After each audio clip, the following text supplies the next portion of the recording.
அன்பு நிறைந்த நண்பர்கள் அனைவருக்கும் வணக்கம்.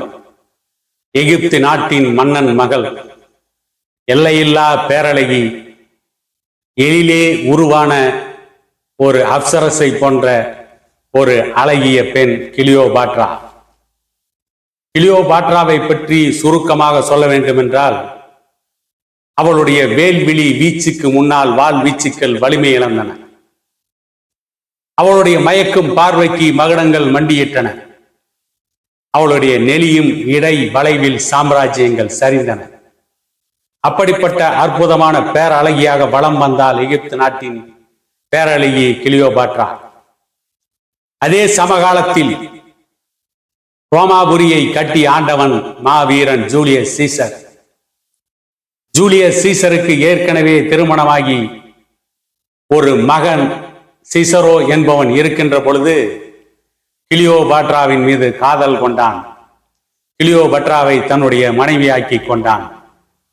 எகிப்திலிருந்து ரோமாபுரிக்கு போய் ஜூலியஸ் சீசரோடு குடும்பம் நடத்தினாள் கிளியோபாட்ரா. அவருடைய அழகு அனைவரையும் வியக்க வைத்தது. தன்னுடைய அழகையும் மேனி எழிலையும் பராமரிப்பதற்காக அவள் மிகவும் சிரத்தை மேற்கொண்டு தன்னுடைய மேனி எழிலை பராமரித்துக் கொண்டிருந்தார். அப்படிப்பட்ட கிளியோபாட்ராவின் அழகில் லயித்து போய் கிடந்தார் ஜூலியஸ் சீசர். எப்படிப்பட்ட ஜூலியஸ் சீசர்? சென்றேன், கண்டேன், வென்றேன் என்று வரலாறு படைத்தவன், சமர்க்களங்களிலே சாய்க்க முடியாத மாபெரும் வீரன், வெற்றிகளை குவித்தவன், தோல்வியே சந்திக்காதவன். அந்த ஜூலியஸ் சீசர் கிளியோபாட்ராவின் அழகில் மயங்கி விழுந்தான். அந்த நேரத்தில் ஜூலியஸ் சீசரை சதி செய்து கொலை செய்வதற்கு ரோமாபுரியிலே திட்டம் தீட்டினார்கள் கேசியஸும் புரூட்டஸும். இதில் புரூட்டஸ் ஜூலியஸ் சீசரின் நம்பிக்கைக்குரிய ஒருவரில் முதன்மையானவன். அவனுக்கு அடுத்து நம்பிக்கைக்குரியவன் மார்க் ஆண்டனி. ஜூலியஸ் சீசரை மக்கள் நெரிசல் மிகுந்த ஒரு சந்தை பகுதியில் வைத்து ஜூலியஸ் சீசர் ஏமாந்த நேரத்தில் அவரை சதி செய்து கொலை செய்தார்கள். அந்த சந்தை வெளியில் ஜூலியஸ் சீசரை முதலில் கத்தியால் குத்தினான் கேசியஸ் என்கின்ற சதிகாரன். கேசியஸும் மற்றும் பலரும் சூழ்ந்து கொண்டு ஜூலியஸ் சீசரை கத்தியால் குத்திய பொழுது கடைசியில் தன்னுடைய நம்பிக்கைக்கு பாத்திரமானவன் நம்மை காப்பாற்றுவான் என்று எண்ணி அந்த மரண தருவாயில் புரூட்டஸிடம் ஓடி வருகிறான் ஜூலியஸ் சீசர்.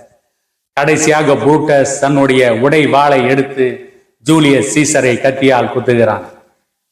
அப்பொழுது ஆச்சரிய மிகுதியில் அவன் யாரை மிகவும் நல்லவன் தன்னுடைய உயிரை காப்பாற்றுவான் என்று நினைத்தானோ அப்படிப்பட்ட புரூட்டஸுடைய அந்த இரக்கமற்ற கத்தி குத்து ஜூலியஸ் சீசரின் மீது விழுந்த பொழுது ஜூலியஸ் சீசர் ஆச்சரியத்தோடு கேட்டான் புரூட்டஸை பார்த்து, யூ டு புரூட்டஸ், நீயுமா புரூட்டஸ், நீயுமா சதிகாரன் என்பதை இரண்டே வார்த்தைகளில் கேட்டான், யூ டு புரூட்டஸ். அதற்கு பிறகு ஜூலியஸ் சீசர் மடிந்து பிணமாக கிடக்கிறான். அங்கே பெருந்திரளான மக்கள் கூட்டம் கூடி நிற்கிறது. மிகப்பெரிய சொற்பொழிவானன் என்று பேசப்பட்ட புரூட்டஸ் அந்த மக்கள் மத்தியிலே பேசுகிறான். என்ன பேசுகிறான் என்று சொன்னால், நான் ஜூலியஸ் சீசரை நேசித்தேன், அதைவிட ரோமாபுரியை நேசித்தேன். ஜூலியஸ் சீசர் ரோமாபுரியின் ஒற்றை சர்வாதிகாரியாக முடிவு செய்தார். ஆகவே ஜூலியஸ் சீசரை கொன்றேன் என்று ஜூலியஸ் சீசருக்கு எதிராக அற்புதமான சொற்பொழிவை கொடுத்து மக்களை தன்னுடைய பக்கம் திசை திருப்பி வைத்திருந்தான் புரூட்டஸ். அப்பொழுது அங்கே பேச வருகிறான் ஜூலியஸ் சீசரின் வலதுகரமாக இருந்த மார்க் ஆண்டனி. இன்றைக்கும் உலகத்தில் நல்ல சொற்பொழிவாளன் நாவசைந்தால் நாடசையும் என்பதற்கு மிகப்பெரிய அடையாளமாக திகழ்வது மார்க் ஆண்டனியின் அந்த சொற்பொழிவுதான். அங்கே மார்க் ஆண்டனி வந்து நிற்கிறான். மார்க் ஆண்டனியை பார்த்துவிட்டு புரூட்டஸ் மார்க் ஆண்டனியை பேசுவதற்கு அழைக்கிறான். அப்பொழுது பக்கத்திலே இருக்கின்ற சிலர் சொல்கிறார்கள், மார்க் ஆண்டனியை விட்டால் கூடியிருக்கின்ற கூட்டத்தை மூளைச்சலவை செய்து விடுவான், பிரெயின் வாஷ் செய்து விடுவான். ஆகவே மார்க் ஆண்டனியை பேச விடாதீர்கள் என்று சொன்னான். ஆனால் புரூட்டஸ் அவனுடைய வார்த்தையின் மீது இருந்த நம்பிக்கை, அவனுடைய பேச்சின் மீது புரூட்டஸ் வைத்த நம்பிக்கை, இவற்றை அடையாளமாக கொண்டு மார்க் ஆண்டனியை பேச அனுமதித்தான். மார்க் ஆண்டனி அந்த இடத்திலே பேசுகிறான். ஜூலியஸ் சீசருக்கு ஆதரவாக பேசினார். தன்னுடைய உடம்பில் ஒரு துண்டு சதை கூட மிஞ்சாது என்பது மார்க் ஆண்டனிக்கு தெரியும். ஆனாலும் அவனுடைய பேச்சாற்றல் மீது, அவனுடைய வார்த்தையில் இருக்கின்ற உண்மை வலிமையின் மீது நம்பிக்கை வைத்து பேச வந்தான் மார்க் ஆண்டனி. அவன் இப்படித்தான் அவனுடைய பேச்சை ஆரம்பிக்கிறான். ரோமானியர்களே, உங்கள் காதுகளை கொஞ்சம் கடன் கொடுங்கள். நான் ஜூலியஸ் சீசரை புகழ வந்தவன் அல்ல, புதைக்க வந்தவன். என்னுடைய நண்பன் புரூட்டஸ் சொன்னான் ஜூலியஸ் சீசர் பேராசைக்காரன் என்று. நான் அதை மறுக்கப் போவதில்லை. ஜூலியஸ் சீசர் பேராசைக்காரன் தான், அதுவும் மிகப்பெரிய பேராசைக்காரன் தான். உலகத்தின் நாடுகள் பலவற்றை வென்று ரோமாபுரியின் களஞ்சியத்தை பொன்னாலும் மணியாலும் வைரத்தாலும் வைடூரியங்களாலும் நிரப்பிய ஜூலியஸ் சீசர் ஒரு பேராசைக்காரன் தான். ஜூலியஸ் சீசர் ரோமாபுரியின் ஒற்றை சர்வாதிகாரியாக முடிவெடுத்தார் என்று எனது நண்பன் புரூட்டஸ் சொன்னான்.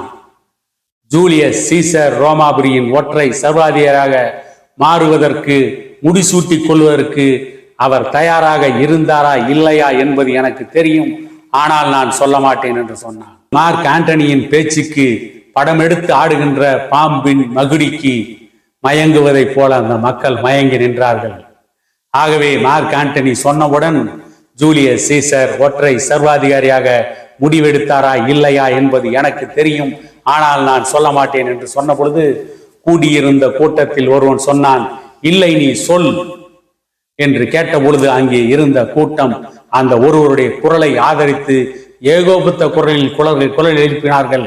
என்ன நடந்தது சொல் என்று கேட்ட பொழுது, தூபர்கால் திருவிழாவிலே 4 முறை ஜூலியஸ் சீசருக்கு நாங்கள் மன்னனாக மகுடம் சூட்ட முடிவெடுத்த பொழுது அதை 4 முறையும் மறுதளித்தவன் ஜூலியஸ் சீசர். இந்த ஜூலியஸ் சீசரா பேராசைக்காரன் என்ற கேள்வியை எழுப்பிவிட்டு அடுத்து சொன்னான், இதோ என் கையிலே ஜூலியஸ் சீசர் எழுதிய உயில் இருக்கிறது. இந்த உயிலில் என்ன இருக்கிறது என்று எனக்கு தெரியும், ஆனால் நான் படிக்க மாட்டேன்.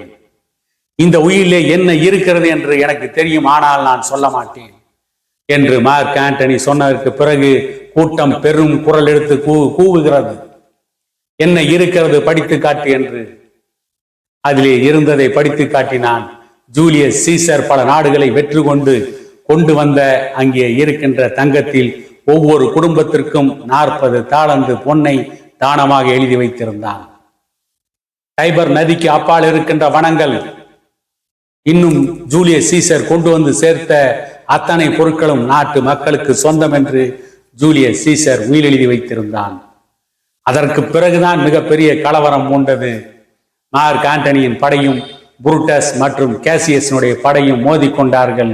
இறுதியில் புரூட்டஸும் கேசியஸும் தோல்வியை சந்தித்தார்கள். தோல்வியை சந்தித்ததால் தற்கொலை செய்து கொண்டார்கள். மார்க் ஆண்டனி மிகப்பெரிய சொற்பொழிவாளன் மட்டுமல்ல, படை நடத்துவதில் மிகச்சிறந்த கெட்டிக்காரன். ஒரு படை தளபதியாக படையை வழி நடத்துவதில் மாபெரும் வீரன், மாபெரும் தளபதி. அப்படிப்பட்ட மார்க் ஆண்டனியை பார்த்து மார்க் ஆண்டனி மீது காதல் கொண்டால் கிளியோபாட்ரா.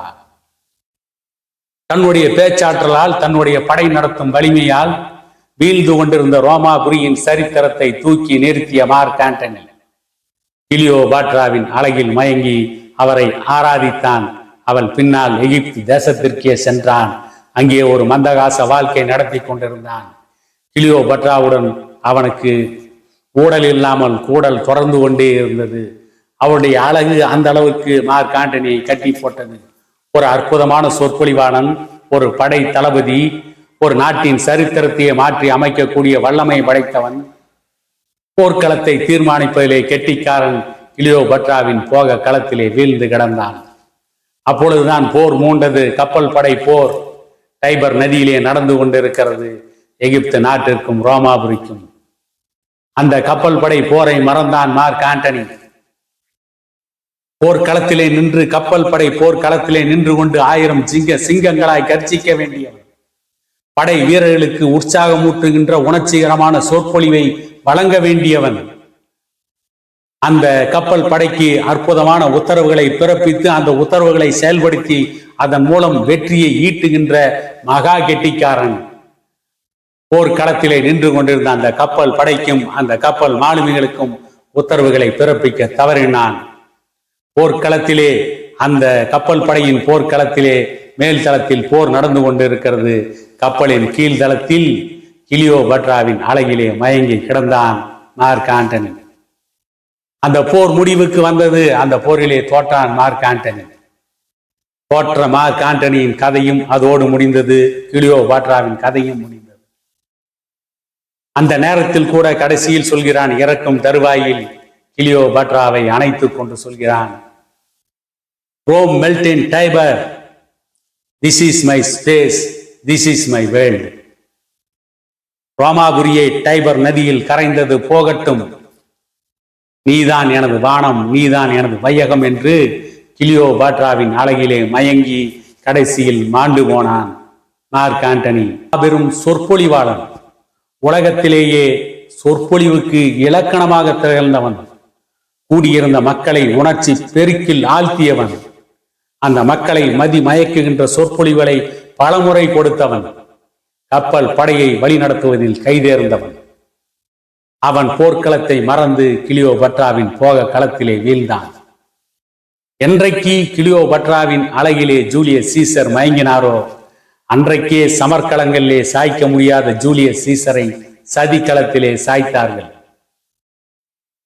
போர்க்களத்திலே வெல்ல முடியாத மார்க் ஆண்டனி கிளியோபாட்ராவின் அழகில் மயங்கி, ஆவதும் பெண்ணாலே அழிவதும் பெண்ணாலே என்ற கூற்றில் அழிவது பெண்ணாலே என்ற கூற்றுக்கு இலக்கணமாக மார்க் ஆண்டனியும் கிளியோபட்ராவும் இன்றைக்கும் இருக்கிறார்கள் என கூறிக்கொண்டு மீண்டும் உங்களை இதே போன்ற இன்னொரு வரலாற்று சிறப்புமிக்க காணொளியில் சந்திப்போம் என கூறிக்கொண்டு விடை பெறுகிறேன்.